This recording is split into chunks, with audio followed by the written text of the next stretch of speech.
Ladies and gentlemen, this is the story of the day.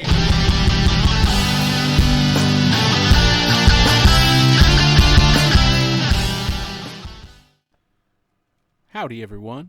I'm fitting to tell you a tale, so please sit back, relax, and have a drink or two, or 10 for that matter. This story ain't no Disney fairy tale. Now get ready to hear the history of an awesome family that goes by the name of Minyard. Well, specifically Dave Minyard, but we'll get to him later. So this tale starts way back. Okay, not that far back, but definitely before cell phones, emails, TVs, hell, even before electricity. At some point in history, a person with the last name of Minyard sailed across the ocean and landed on the solid ground that we now call America. Unfortunately, we don't quite know who or when exactly that was because, as we all know, Minyards are horrible at keeping any kind of records. All we know is that at some point, it did happen. So after some digging, we discovered that John Minyard landed in Maryland from Denmark in 1675. So he was technically the first Minyard, but we don't have any images of that guy, so let's move on. Actually, the first records we have are of this guy, John William Minyard. John was a soldier in the Civil War. It's okay, he fought for the good side. He was a Union soldier with the 49th Infantry. After the war, he actually was a well-known and well-to-do cattleman. Legend says that he had a large amount of gold buried in an iron pot, which he moved around a lot. As the story goes, when he was dying, he summoned his son John. Everyone assumed he was going to tell him where his gold was buried, but his daughter Lou's husband, George Gibson, was also in the room, and he did not like George, so he refused to speak. Then he died, never telling where the infamous pot of gold was buried. Way to go, George. That's so Minyard.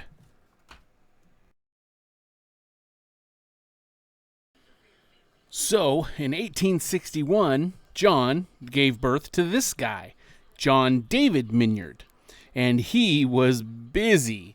This stud, and of course his wife Mary Elizabeth, had 11 kids. 11! What the heck? Who has time for that? Matter of fact, here's a bunch of them little ruffians here.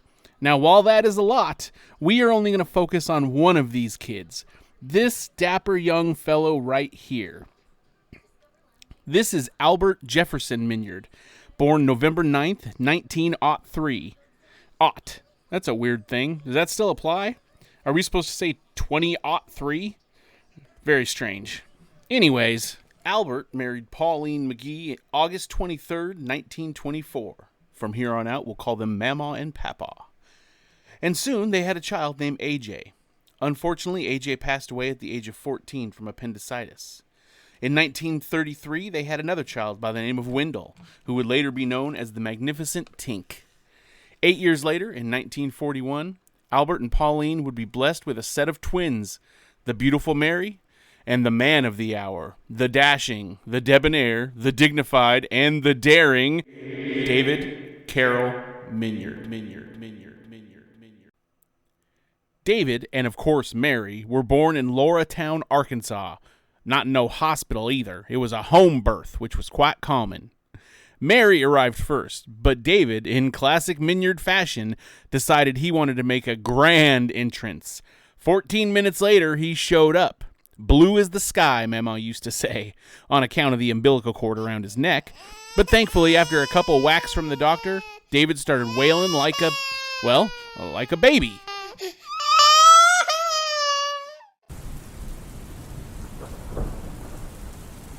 One dark and stormy night, shortly after their birth, during a long rain, the Black River started to flood, threatening the Minyard home. So Mama and Papa loaded up Wendell and put the twins in dresser drawers. Then they put them all in a small boat. After tying a rope around his waist, Papa waded across the swift-moving river, sometimes disappearing underwater for what felt like minutes. Finally, they safely reached the other side. After that terrifying night, Mama and Papa decided that Arkansas was not the place for them anymore. So they loaded up the truck and they moved to Southern California, that is. Palm trees and orange groves.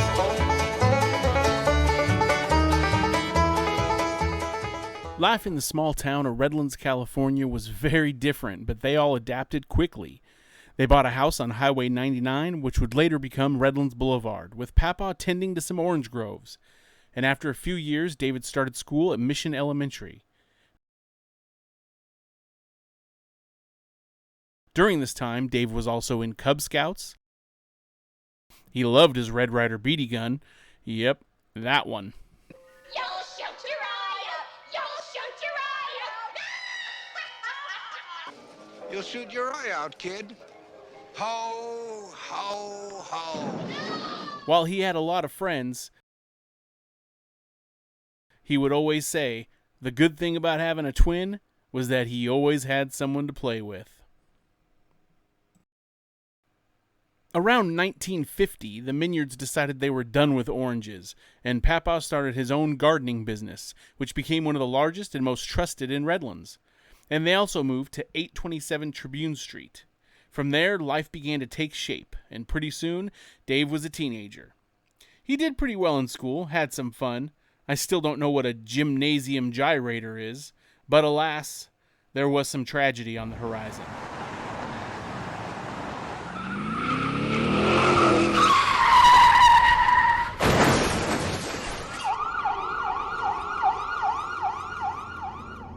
On November 11th, 1960, while coming back from Tijuana, Mexico, Dave and 5 friends were involved in a car accident. Their car hit a mountain going 70 miles per hour. While there were multiple injuries, Dave, who was sitting in the front passenger seat, got the worst. He flew into the windshield. He suffered 2 skull fractures, a broken nose, and had numerous teeth knocked out. His jaw was broken in 5 places. He had a fractured pelvis and had to have an emergency tracheotomy so he could breathe. He was in a coma for almost a week. He was in the hospital for 3 weeks before finally, by ambulance, they brought him home and he began the long process of healing and learning to walk again. But Dave, like he does, defied the odds and he was walking again in a week. Throughout his life, he's had many different jobs and worn many different hats. Packing oranges, stock boy at JCPenney, car salesman, auto parts store, that's where he cut his butt open. Seriously, ask him. Building mobile homes, a waiter, a gardener, a professional penguin imitator, groundskeeper at Lake Silverwood and for the city of Redlands. He even worked at Aerospace Corporation and had restricted top secret clearance. Yeah, that's some Men in Black stuff right there. But of all those things, I bet you if you asked him what his favorite job was, he would say, being a dad. Right, Dad? That is what you would say, right? On August 3rd, 1963, Dave married Elaine Doss at the First Methodist Church of Redlands, and it was a grand event. Then, in 1964, Dave gave birth to his second best-looking son, Anthony. Well, he didn't give birth to him. Elaine did all the hard work. Dave and Elaine were married for 5 years before going their separate ways, and then Dave met Patsy. Dave and Pat met at Empire Bowl in Redlands, and he was instantly smitten. Pat had 2 daughters from a previous marriage named Crystal and Lynette, who Dave raised like they were his own. They got married in 1976, and in June gave birth to the best-looking baby in the history of the world, little David. Now, I'm not being biased here, but little David was the perfect angel of a child. He was a Cub Scout, winning the first place ribbon in the Pinewood Derby, thanks to Big Dave. He was in soccer and named Best League Player in AYSO, thanks to Big Dave. He was MVP on his Little League team that Big Dave coached. And little Dave is also a published author, accomplished musician, and has starred in multiple... Wait, what's that noise? Hey, little Dave, can you just be quiet for a second? Hi, I'm Jerry Springer, and Big Dave, I want to wish you a very, very happy 80th birthday. Good for you. I understand that you are, they told me that you are a great guy, a great dad. you've had a challenging last 2 years have been pretty challenging. I'm told 5 different cancers in a 2-year period, COPD, and but you're a tough guy. You're a tough guy, and you're very much loved. You're very much loved and appreciated. I happen to know, by the way, Big Dave, that you are a man of good character, and you might well say to me, well, how do I know you have good character? I'll tell you how I know. I checked our records, and as I look at them here, let me see. Yep. Big Dave, you have never been on my show. And that, of course, is a sign of good character. You don't ever want to be on the show, man. That would be awful. So good for you. I hope you have a very happy birthday, as I said, and I hope 2021 turns out to be this wonderful year for you. In the meantime, take care of yourself and each other. Okay, well, thanks for that, Jerry, or Mr. Springer. So, the point I was trying to make before I was so graciously interrupted by Jerry freaking Springer is this. Even in tough times, Dave was and still is a great father. Even through the toughest times, and trust me, there have been tough times, he always kept a positive attitude. Even when, as Jerry Springer said, he was facing and kicking cancer's butt 5 times in 2 years. He is an inspiration. He has always been the first person to help if he can, and always has a funny joke or unbelievable story to tell. We've all heard the story of the girl that flipped her car, or the time he was mowing the lawn and fell into a septic tank. Or better yet, ask him how many times he's almost chopped his fingers off. I'll give you a hint, it's a lot. But yet, through it all, he's had a smile on his face. So to every person sitting in this room, and every person that will watch this video in the future, understand that this video is more than a tribute. It's more than just a slideshow. It's a testimony to a man that has impacted every person's life that he has come in contact with, and made an everlasting impression. But more importantly, it's also a thank you. Thank you for always being there when we needed you. Thank you for loving as hard as you could, and thank you for being a man that always had a smile on your face. Happy 80th freaking birthday, Dad. We love you.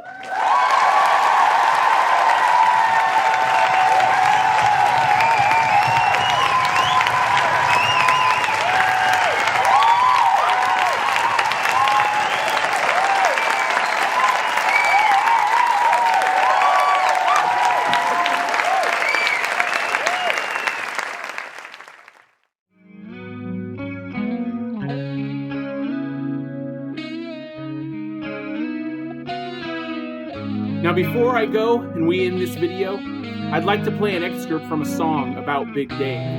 At the end, a single word will appear on the screen. This word has become a mantra in the Minyard household. This word is absolutely. And when that happens, I'd like everyone to scream it as loud as they can.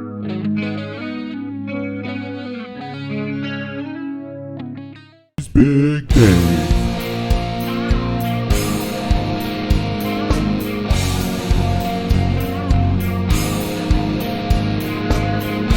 There's a word that rings true in this life. It's used anytime you feel strong and strive. Affirmations call the universe in action and make it good to receive the attraction. Whisper to yourself and with the crowd. Just say it with me, shout it loud and proud.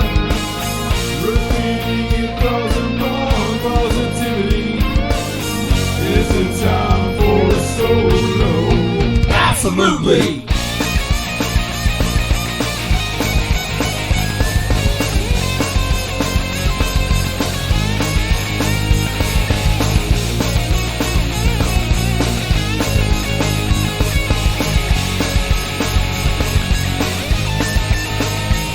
Big way.